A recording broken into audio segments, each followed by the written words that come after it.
अच्छा अच्छा अच्छा, ठीक है ठीक है ठीक है ठीक है, बगले में न जाके है।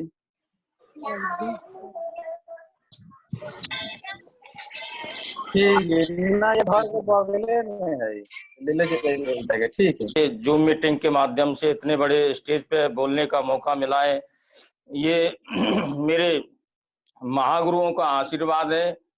हमारे ग्रेट गुरु मिस्टर राजेंद्र प्रसाद जी, हमारे ग्रेट गुरु मिस्टर यशपाल जी, हमारे महागुरु मिस्टर सुनील कुमार जी, हमारे महागुरु मिस्टर धर्मवीर जी, इनके सम्मान के लिए मैं एक दोहा पढ़ना चाहूँगा।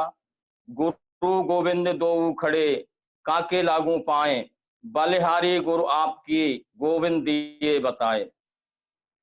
गुरुर ब्रह्मा गुरुर विष्णु गुरुर्देवो महेश्वर, गुरु साक्षात परम ब्रह्म तस्मै श्री गुरुवे नमः। ये सब जो भी हो पा रहा है, ये सब महागुरुओं को कृपा का प्रसाद है। आगे आज इस मीटिंग में दूर दूर से पधारे सभी साथियों को गोपाल शर्मा की तरफ से दिल की गहराइयों से बहुत बहुत धन्यवाद, तहे दिल से नमस्कार। गुरुओं के साथ साथ हमारे जो ब्रदर लाइन हैं, जिनको देख के मुझे विश्वास होता है, मोटिवेशन मिलता है, सीखने को मिलता है, उस श्रृंखला में हमारे हैं मिस्टर गुलशन कुमार जी, हमारे श्रेष्ठ मिस्टर सोमवीर सिंह जी, हमारे ग्रेट साथी मिस्टर बाबूलाल सैनी जी, हमारे साथी मिस्टर शिवदत्त जी, हमारे साथी मिस्टर चंद्रपाल जी, हमारे एक और साथी दमदार मिस्टर नरेंद्र कुमार जी, हमारे साथी जमुना प्रसाद जी, देवेंद्र कुमार जी, टीकम चंद बेधड़क जी, प्रहलाद सिंह जी, सुमरन फौजी साहब, ये सभी हमारे वो साथी हैं ब्रदर लाइन के, जिनको देख के कहीं ना कहीं हमको मोटिवेशन मिलता है, सीखने को मिलता है और इनसे जुनून और जज्बा मिलता है। हमारे ग्रो लाइन में कुछ टाइगर साथी हैं, जिनकी बदौलत ये सब कुछ हो पा रहा है, संभव हो पा रहा है।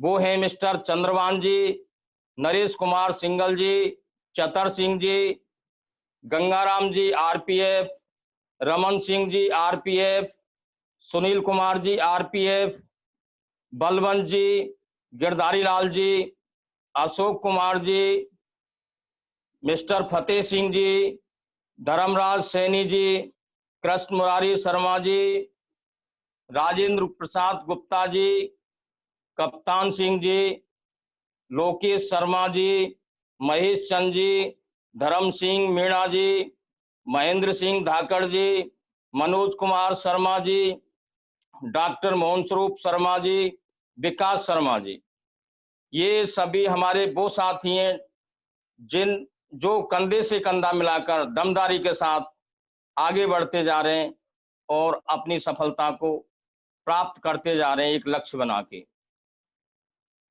साथियों, आगे बढ़ने से पहले मैं अपने बारे में परिचय देना चाहूंगा।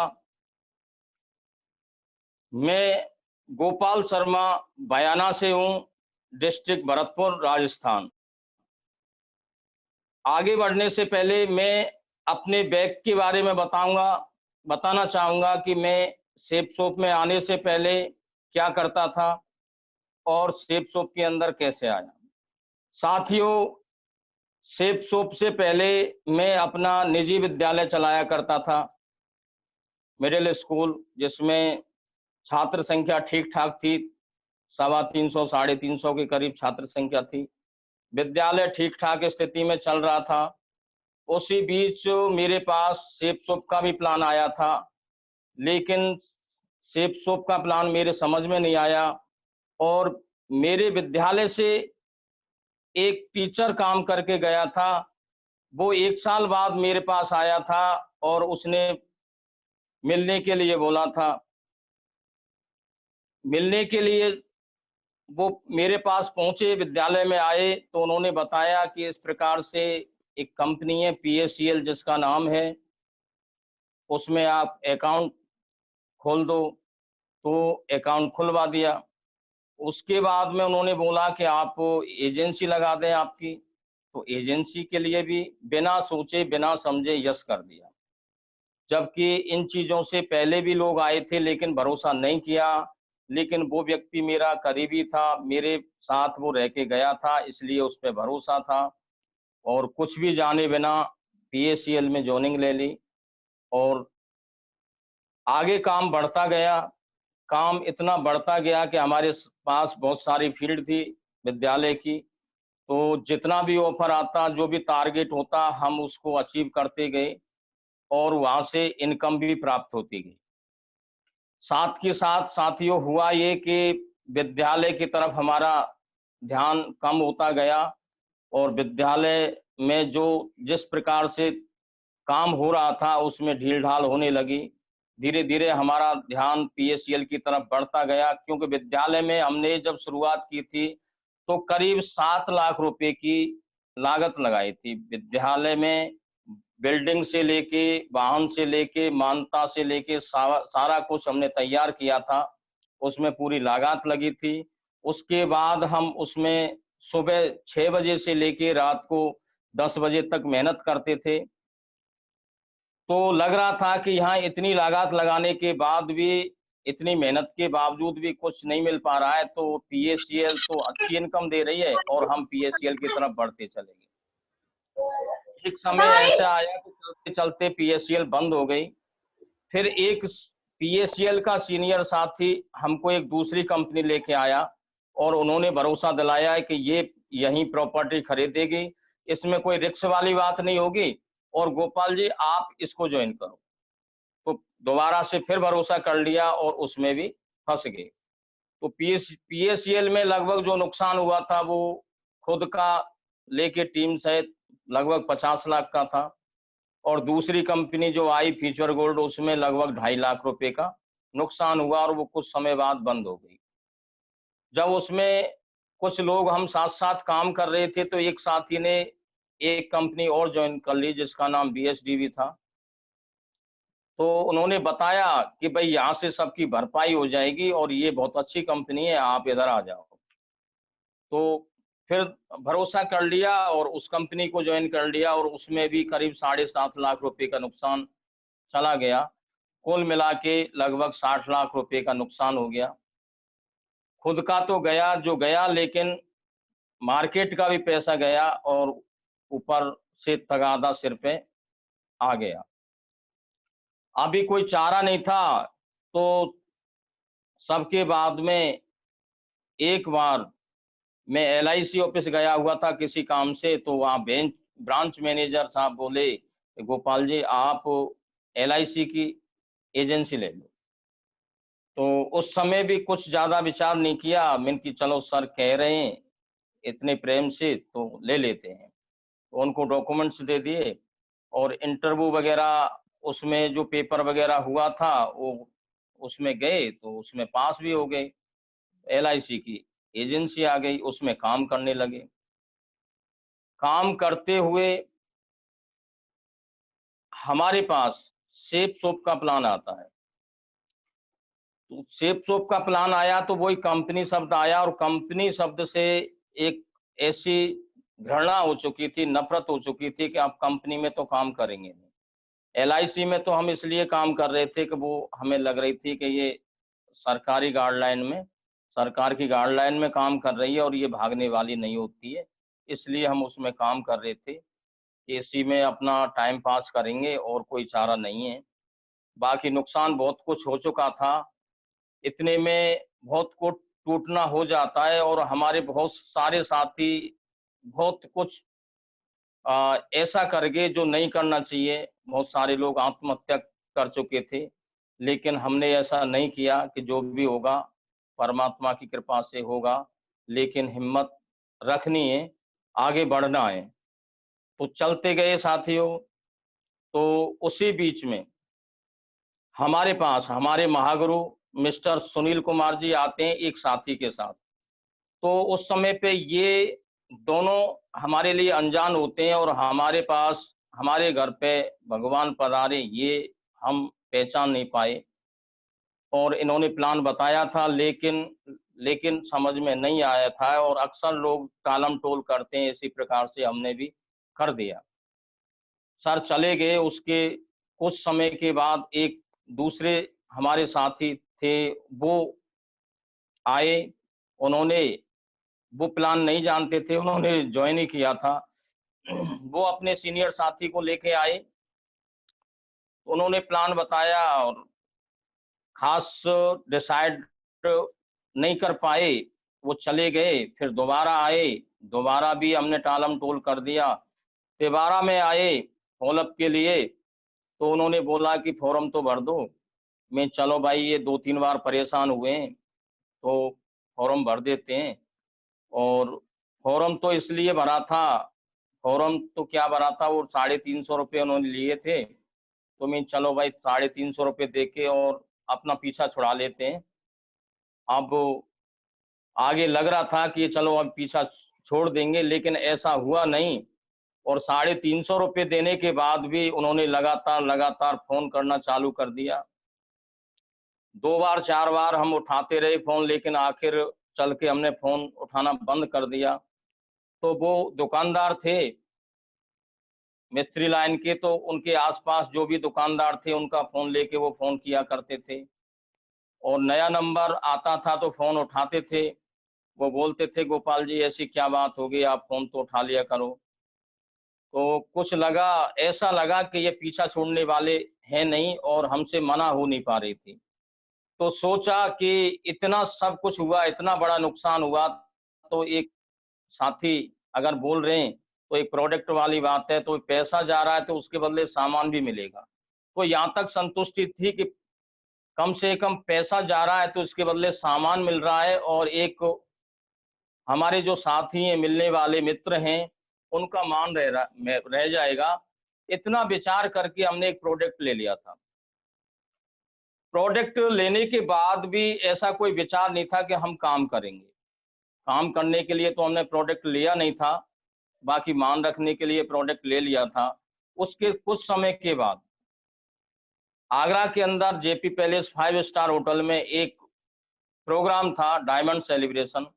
वहाँ एक साथ 2-2 डायमंडों के सेलिब्रेशन में हमें जाने का मौका मिला। उसमें भी हम आसानी से नहीं गए, वो जबरदस्ती हमको लेके गए कि भाई वहाँ 2000 का खर्चा बता दिया था।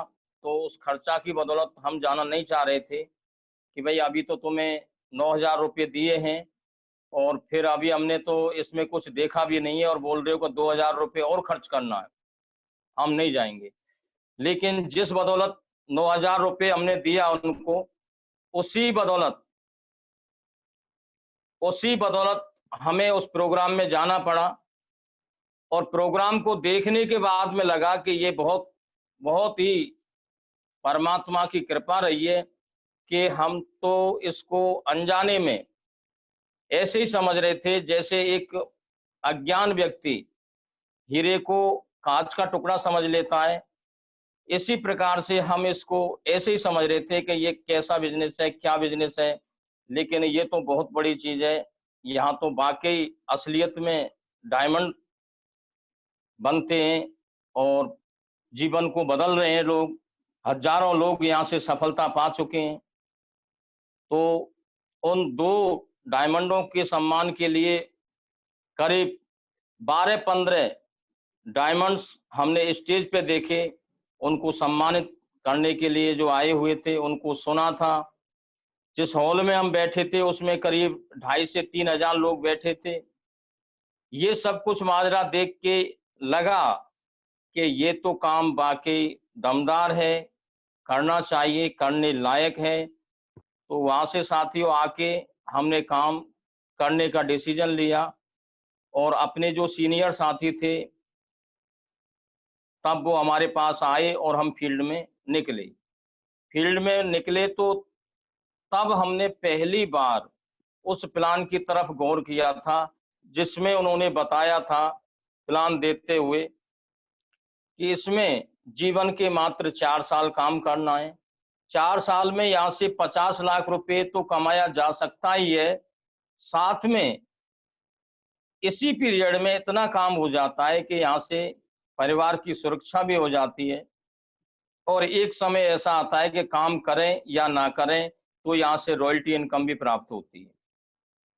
तब एक ही जगह पे कुछ समय काम करने के बाद इतना अचीवमेंट मिल पा रहा है, ये देखने को मिला, तो हमें लगा कि भाई पूरे जीवन में जो काम हम नहीं कर सकते, 40-50 साल में भी जो काम नहीं कर सकते, वो काम यहाँ से 4 से 5 साल में अगर हो रहा है, तो इससे बढ़िया कोई प्लेटफ़ॉर्म हो नहीं सकता। तो डिसीजन लेके काम करना शुरू किया। उससे पहले मेरे को सर ने बताई थी ट्रायंगल के बारे में, लेकिन नहीं समझा कि भाई 8 लाख आ जाएँगे वही बहुत है। तो उस समय पे ट्रायंगल का 2 आईडी का पैसा बच जाए ये ज़्यादा अच्छा था, बाकी 16 लाख चले जाएँ ये लग रहा था कि चले जाएँ कोई दिक्कत नहीं है, 8 लाख आ जाएँगे वो बहुत है। तो फ़ायदे की तरफ ध्यान नहीं जा रहा था, उस फ़ायदे की तरफ जा रहा था जो प्रेज़ेंट में दिख रहा था। तो समझ में नहीं आया था और तो वहाँ से आने के बाद तो इतनी जानकारी हो चुकी थी कि मैंने तुरंत ही वो मोबाइल लिया और उसमें नेट वगैरह डाल के जब काम शुरू करना है कि भाई काम शुरू करना है तो अपनी दम पे ही शुरू करना है, क्योंकि अगर हम इसको ऐसे करवाएँगे तो कहीं न कहीं गलती होगी। तो गलती हमारे जो सीनियर थे मिस्टर यशपाल सिंह गुर्जर, उनकी आईडी में गलती हो गई थी। तो उनकी आईडी थर्ड पर्सन के माध्यम से लगी थी, तो मैं कि ऐसी गलती हमारे ग्रुप में ना हो, इसलिए खुद का मोबाइल लेके पहले मोबाइल नहीं था, कीपैड मोबाइल था, मोबाइल लिया उसमें नेट डाला और मैंने कि काम तब करेंगे जब पूरी तैयारी के साथ, जिससे आगे कोई गलती ना हो। वो खुद के हाथ में लेके जब काम शुरू किया तो मैंने चुपचाप से अपनी 2 आईडी लगा ली। इनकी अब अगर सर को बोलेंगे तो लगेगा तब हमने बोला था तब नहीं लगाई और अब लगा रहे हो। तो हमने चुपचाप से अपनी 3 आईडी लगाई और उसके बाद में अपना काम शुरू किया। तब तक कुछ आईडी बीच में आ चुकी थी, करीब 8 आईडी बीच में आ चुकी थी और फिर 8 आईडी के नीचे हमने अपनी आईडी लगाई। दूसरी तरफ हमारी जगह खाली थी। हमने अपनी ट्रायंगल के बाद में काम करना शुरू किया। शुरुआत में हम साथ में जाते थे, लेकिन वहाँ भी हमसे भूल हुई कि हमने इसको प्रॉपर तरीके से नहीं लिया, काम को काम समझ के नहीं लिया, उसमें ढिलाई रखी और हम स्लो-स्लो काम करते गए। लेकिन हमारा एक स्तर पे काम हुआ और हमें बयाना के अंदर ही लीडर का सम्मान प्राप्त करने का मौका मिला। सर के माध्यम से एक प्रोग्राम रखाया गया था, जिसमें हमारे अजय पंडित सर और राकेश प्रसाद जी उसमें आए हुए थे। ये सब कुछ हमारे महागुरु मिस्टर सुनील कुमार जी ने व्यवस्थित किया था। इसमें हमारे महागुरु मिस्टर धर्मवीर सिंह जी भी आए हुए थे और हमें इन सब का आशीर्वाद प्राप्त हुआ और लीडर का सम्मान मिला। उसके बाद में कुछ अलग ही एक्साइटमेंट, जोश, जज़्बा ऐसा दिखा कि उससे पहले हमसे अगर प्लान के लिए बोला जाता तो हम दूर भागते थे कि प्लान हमसे नहीं लगेगा, आप ही प्लान दो, देना है तो दो नहीं तो हम जा रहे हैं। हम ऐसा भी बोल देते थे हमारे सीनियर को। लेकिन उसके बाद में फिर तो हम फ़ोन से भी जॉइनिंग लेने लगे और हम अकेले भी जाके प्लान दिखा के फ़ॉलो अप करके जॉइनिंग लेने लगे। मैं चलो अब तो काम हो जाएगा। फिर सर का आशीर्वाद मिला, हमारे महागुरु जी सुनील सर जी, एक दिन फ़ोन आता है सर के माध्यम से कि गोपाल जी आपके ग्रुप में कोर ट्रेनिंग हो जाए तो कैसी रहे? मैं सर जी ये तो बहुत अच्छा रहेगा, ये आशीर्वाद आपका मिल जाए तो। तो सर के माध्यम से कोर ट्रेनिंग हुई और कोर ट्रेनिंग में हमने ज़्यादा से ज़्यादा लोगों को बिठाया। वहाँ से लोगों ने सीखा और सीखने के साथ-साथ उनके अंदर हमने कुछ बदलाव भी देखा, काम करने की कुछ प्रेरणा भी उनको सर के माध्यम से मिली और लोगों ने काम करना शुरू किया। काम होता गया और आगे जो लेवल आता है सिल्वर का, वो भी हमारा पूरा हो गया और फतेहपुर सीकरी में हमें सिल्वर का लेवल लेने का मौका मिला। साथ ही उससे पहले हमने ये बिजनेस के बारे में घर में किसी को नहीं बताया था। वो इसलिए नहीं बताया था कि पहले हम 3-3 कंपनियों में नुकसान देख के बैठे थे, तो अभी अगर बताएंगे किसी को घर में तो बच्चा भी हमारी बात को मानेगा नहीं, भरोसा करेगा नहीं। भाई घर वाले यही बोलेंगे कि आप तो ऐसे ही करते रहते हैं उल्टे सीधे, कहीं कोई भला काम तो होगा नहीं। तो इसलिए हमने घर में बताया ना था, खुद ही इसको समझ लिया था अपने अंदर में कि ये काम अच्छा है और यहाँ से अब तक का जो नुकसान हुआ है उस सबकी भरपाई यहाँ से हो सकती है। तो जब हमें सिल्वर का सम्मान मिला तब हमारे गुरुजी के माध्यम से हमें बताया गया कि गोपाल जी आपको मैडम को साथ लेके आना है। तो आप गुरुजी की आज्ञा थी, तो मैडम को हम साथ लेके गए।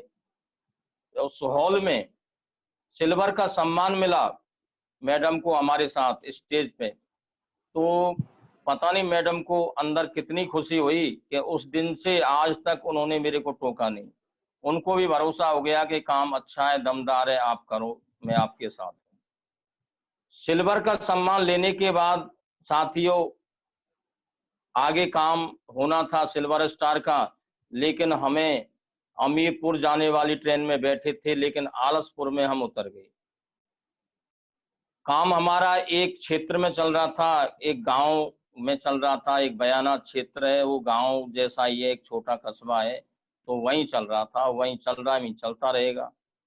तो बीच में कुछ आलस ऐसा चल रहा था कि ऐसे चल रहा है, ऐसे चलता रहेगा। तो उस समय पे फिर हमें दोबारा से आशीर्वाद मिला हमारे महागुरु जी का। तो उसमें हमारे गुरुजी राजेंद्र प्रसाद जी के माध्यम से हमें सूचना मिली कि गोपाल जी आप के यहाँ बयाना में सर जी के माध्यम से काउंसलिंग अगर हो जाए तो कैसी रहे, कि बहुत अच्छी बात है सर जी, अगर काउंसलिंग हो जाए तो कुछ बदलाव आ जाएगा, नहीं तो काम तो स्लो चल रहा है। तो उस समय पे कदम पड़े महागुरु जी धर्मवीर सर जी के और साथ में हमारे महागुरु जी सुनील सर जी के। तो काउंसलिंग हुई और काउंसलिंग के बाद में साथियों यू टर्न आया और काम की गति एकदम दोगुनी हो गई और काम हुआ दमदारी से और हमें आगे मौका मिला माथुर वैश्वर में सिल्वर स्टार का सम्मान लेने का। सिल्वर स्टार का सम्मान हमने लिया तो वहां पे हमें आशीर्वाद मिला अजय पंडित जी सर का।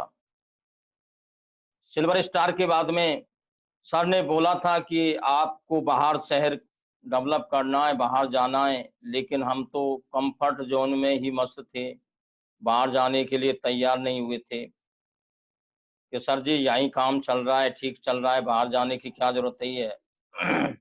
अपना ही दिमाग हम लगा रहे थे कि सर तो ऐसे ही बोल रहे हैं, बाहर जाने की क्या जरूरत है, यहीं काम चल रहा है। तो साथियों